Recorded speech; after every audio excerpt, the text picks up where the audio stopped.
araw sa inyong lahat. Narito naman ako sa isang Allegro Balita para sa inyong mabilis na balita.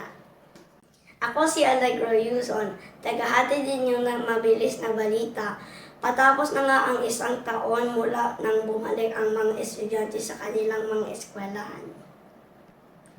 Dahil sa nabigay na bakuna laban sa coronavirus, mas naging komportable na magbalik-aral sa eskwela o gawin na ang face-to-face.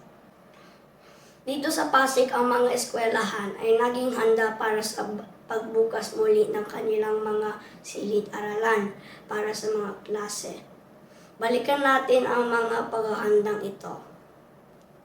Normal na kailangan i-check muna ang temperatura bago pumasok sa klase. Kasama na din dyan ang pag-sanitize ng kamay ng alcohol. Meron din lugar para sa paghuhugas ng kamay ng mga estudyante at pati mga guro bago sila pumasok sa mga silid-aralan.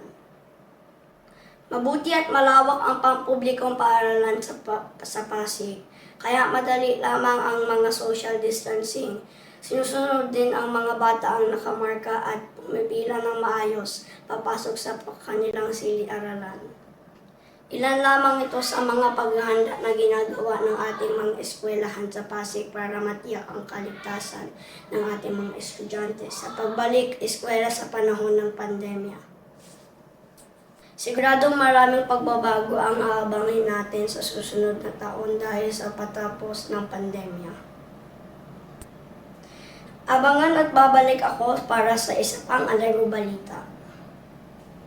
Titingnan naman natin ang mga reaksyon ng mga kabataan sa bagong pelikula na Super Mario Bros.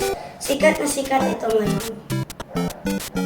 Ako si Allegro Yuzon, tagahatid din nyo ng mabilis na balita. Magandang araw.